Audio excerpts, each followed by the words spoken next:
In Makkah early life. Abdullah and Amina.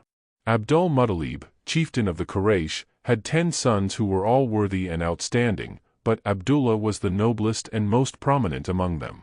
Abdul Muttalib wedded his son to Amina, the daughter of Wahb ibn Abdu Manaf, who was the leading man of Bani Zura. She, Amina, was the most excellent woman among the Quraysh in birth and stature at that time. Imni Sham, Boldi, Bajina Sindeu. Muhammad's father Abdullah died before Muhammad was born. The Prophet was born on Monday, the 12th of Rabiul-Awwal in the year of the elephant.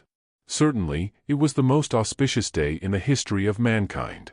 Muhammad was the son of Abdullah ibn Abdul Muttalib, ibn Hashim, ibn Abdul Manaf, ibn Qusay, ibn Kilab, ibn Murrah, ibn Ka'b ibn Lu'ay, ibn Kalib, ibn Fir, ibn Malik, ibn al-Nadr, ibn Kinana, ibn Kosama, ibn Mudrika, ibn Ilyas, ibn Madar ibn Nizar ibn Mad, ibn Adnan.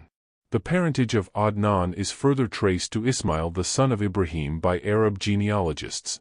After the birth of Muhammad, Amina sent someone to inform his grandfather. He came, looked at the baby lovingly and took him to the Kaaba where he praised Allah and prayed for the infant. Abdul Muttalib then gave him the name Muhammad, which means, he who is praised. The Arabs were surprised at the unfamiliar name given to the newborn babe by Abdul Muttalib. The suckling period. Thuwayba, a bondwoman of the Prophet's uncle Abu Lahab, suckled him momentarily for a few days while Abdul Muttalib continued to look for a wet nurse to nurture his favorite grandson. It was customary in Makkah to place the suckling babies under the care of a desert tribeswoman, where the child grows up in the free, chivalrous air away from the cramped, contaminating atmosphere of the city, and learn the wholesome ways of the Bedouins. Those were the days when the chaste, unaffected, and natural expression of the desert people was considered as the finest model of grace and elegance of the Arabic language. Together with the milk of a Bedouin woman, the babies imbibed the fluent language that flew across the desert. The people from the tribe of Bani Sa'd were known for the gracefulness of their speech. Halima Sa'diya, a member of this tribe, ultimately came to have the precious baby under her wings. This was a year of famine wherein Bani Sa'd had been rendered miserable. The tribe came to Makkah to look for children to be suckled, but no woman to whom the Prophet of God was offered agreed to take the child because none expected a goodly return for nurturing or nursing an infant whose father was already dead. They said, "An orphan. What will his mother and grandfather give in return?" At first, Halima also declined the offer, but suddenly she felt a craving for the baby.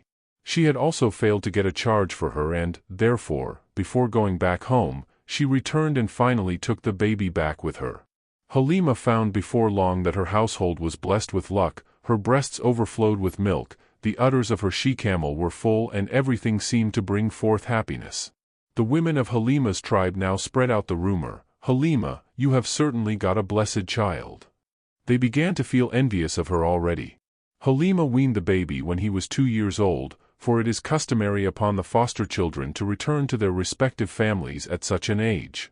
Besides, the boy was also developing faster than the other children, and by the time he was 2, he was already a well-grown child. Thus, Halima brought the Prophet of God back to Amina but begged her to be allowed to keep the boy for some extended time as he had brought her luck.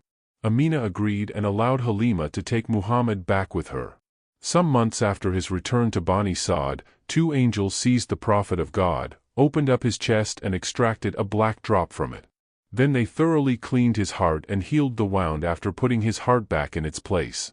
Muhammad tended the lambs with his foster brothers in the boundless wilderness of the desert, far away from the pretensions, hypocrisy, pomp and pride of the city, rendering his thoughts dry and clear like the desert air. His life was as simple as the sand and he learned to endure with the hardships and dangers of the wilderness.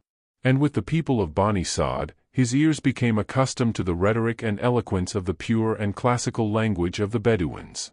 The Prophet often used to tell his companions, "I am the most Arab of you all, for I am of Quraysh origin and I was suckled among Bani Sa'd ibn Bakr." Death of Amina and Abdul Muttalib. When the Prophet was 6 years old, his mother took him to Yathrib to pay a visit to her father. She also wanted to call on the grave of her late husband, but while on her way back to Makkah, she died at a place called Abwa. Muhammad, must have felt lonely and sorrowful at the death of his mother in the middle of his journey. Incidents of such nature had been a common fixture in his life since birth, perhaps as a divine dispensation for his upbringing in a particular way, one which is reminiscent of the great role that he has to play in the future. Finally, the Abyssinian bondwoman, Ayman Barka, brought him to his grandfather in Makkah. Abdul-Muttalib loved Muhammad so dearly, making him the apple of his eye and never allowed him to be distant from his sight. When Muhammad was 8 years of age, Abdul-Muttalib also passed away. Muhammad was now left behind, alone and abandoned. He had never seen his father, and would have had no recollection of him, but the death of the adoring grandfather must have been too depressing and inconsolable to bear. Abu Talib becomes the guardian. Following the death of Abdul-Muttalib, Abu Talib took the Prophet under his care, for he and Abdullah, the Prophet's father, were brothers by the same mother. Abdul-Muttalib had also been insisting upon Abu Talib to take care of Muhammad himself. Accordingly, Abu Talib took Muhammad under his protection and even treated him with more care and affection than his own 2 sons, Ali Jafar and Aqil. Once, when Muhammad was 9 years old, Abu Talib planned to go on a merchant caravan to Syria. Knowing this, Muhammad approached his uncle and, nestling close to him, insisted on accompanying him in the journey. Abu Talib was moved and agreed to take Muhammad with him to Syria. When the caravan reached Basra in Syria, it broke the journey for a short stay, and while there, they met a monk by the name of Buhaira who lived in his cell. He came out against his practice to welcome the merchants and made a great feast for them. The caravan found favor with Buhaira, so they say, because of something that he had seen while he was in his cell.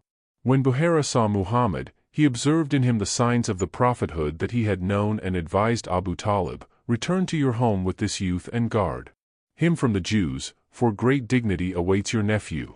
Abu Talib immediately took Muhammad back to Makkah by virtue of Buhaira's advice. Divine tutelage. God had made special arrangements for broadening the mind of Muhammad, and had taken particular care to shut off the faults and failures of the pagan past from him. Since early youth, the reserved and unassuming young man was known for his gentle disposition and grave purity of life, as well as for his candidness, honesty and integrity, and his stern sense of duty. His was the straight and narrow path, and none could find the slightest fault with him. The fair character and honorable bearing of Muhammad won for him, in the pinnacle of his youth, the title of Al-Amin, meaning the trustworthy, from his fellow populace. Imni Sham, Bol, I, Pagina 183. Evil were the ways of young men in Makkah, and no misconduct brought anybody into jeopardy or accountability. But God helped Muhammad abandon the pleasures of life familiar to everybody in there, such that on the contrary, he was rather kind to his kinsmen, alleviated the sufferings of others, and spared or minimized expenses to meet their needs. Moreover, he entertained guests, was ever willing to join hands with anybody who had a noble and virtuous task, and preferred to earn his livelihood by toiling hard for it, even if it meant living a simple life to the point of austerity. When the Prophet was around 14 or 15 years of age, the sacrilegious war, known as the Harb al-Fijar, broke out between the Quraysh and the tribe of Qays. Muhammad was present at this event, such that he picked up the arrows that the enemy had shot and gave them back to the Qurayshite fighters. This was to mark his first experience of military operations. Imni Sham, Bol, I, Sim 86.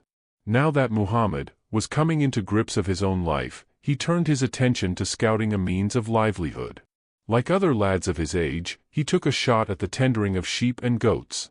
It was not deemed a disgraceful occupation in those days. Rather, it helped one to be watchful, alert and quick, kind and considerate, besides allowing an opportunity to inhale the freedom of Arabian air and the power of its sand. More than that, it had been the convention of all the prophets of old which complied with his future prophetic task. The prophet, after all, used to say, "Verily, there has been no prophet who has not tended the flocks of goats." On being asked again whether he had also performed the work of a shepherd, the prophet affirmed, "Yes, I did." Muhammad was not completely new to the job, for in his childhood days he used to accompany his foster brothers in tending their flocks and herds. The reports in the Sahih show that the Prophet used to watch the goats upon the neighboring hills and valleys for a meager payment from their owners.